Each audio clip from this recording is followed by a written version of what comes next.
क्या कभी आपने सोचा है कि अगर इंसान के पास सब कुछ हो, धन, दौलत, सम्मान, लेकिन फिर भी वह सब कुछ छोड़कर केवल वाहिगुरु पर भरोसा करे, तो क्या सच में भगवान उसकी मदद करते हैं?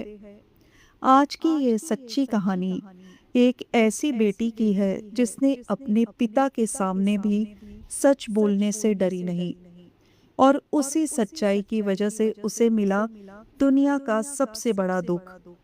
लेकिन अंत में वही दुख बन गया सबसे बड़ा चमत्कार। तो आइए दिल को छू जाने वाली इस साखी को शुरू करते हैं। बहुत समय पहले पंजाब की पवित्र धरती पर लाहौर के पास एक समृद्ध इलाका था, पट्टी। वहीं रहते थे एक बहुत बड़े जमींदार, राय दुनीचंद।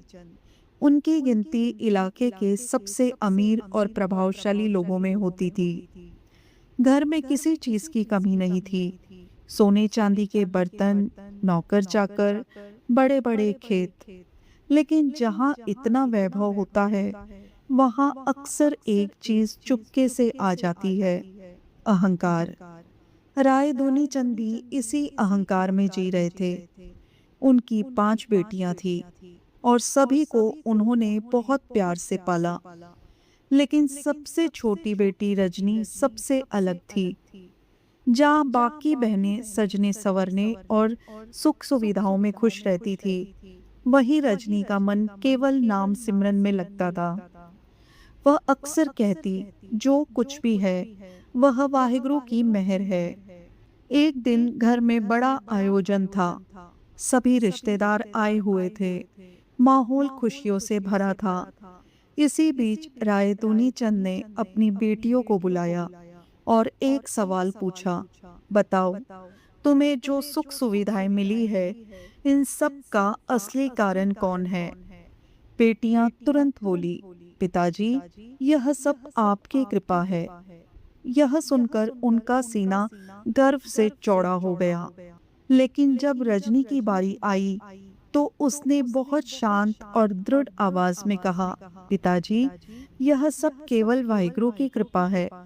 हम सब उसी के कारण है। यह सुनते ही राय दुनी चंद का चेहरा बदल गया। उन्हें लगा कि रजनी ने उनका अपमान कर दिया है। उनके मन में क्रोध भर गया। अगर तुझे अपने वाहिगुरु पर इतना भरोसा है, तो अब मैं देखता हूँ वो तेरा कैसे साथ देता है। गुस्से में आकर उन्होंने एक कठोर फैसला लिया। रजनी की शादी एक कुष्ठ रोगी से करवा दी जाए। पूरा परिवार हिल गया, लेकिन रजनी ने एक शब्द भी विरोध नहीं किया। उसने सिर झुकाकर कहा, यह भी वाहिगुरु की रजा है। शादी के बाद रजनी का जीवन पूरी तरह बदल गया। महलों से निकलकर वह गरीबी और तिरस्कार में आ गई। उसका पति गंभीर बीमारी से ग्रसित था। शरीर पर घाव, दर्द और अकेलापन।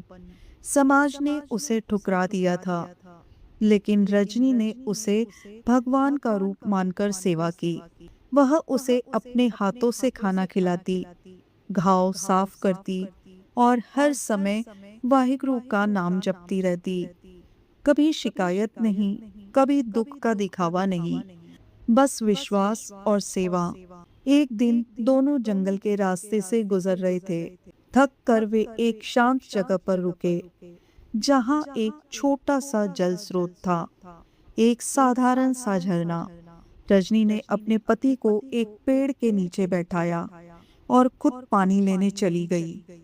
तभी एक अद्भुत घटना घटी।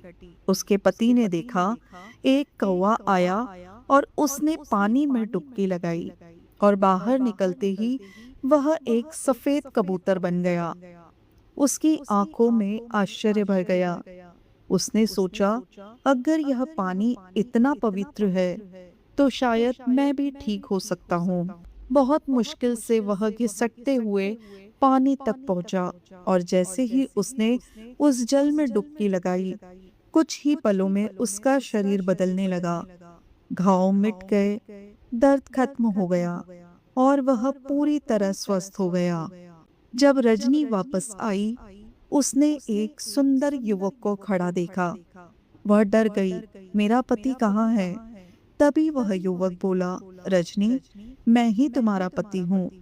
उसने सारी बात बताई और यह सुनकर रजनी की आंखों से आंसू बहने लगे। रजनी ने आसमान की ओर देखा और कहा, वाहिगुरु, तूने मेरी परीक्षा ली, लेकिन मेरा विश्वास नहीं टूटने दिया। धीरे धीरे यह खबर फैल गई। लोग उस स्थान को पवित्र मानने लगे। यह बात पहुंची गुरु रामदास जी तक।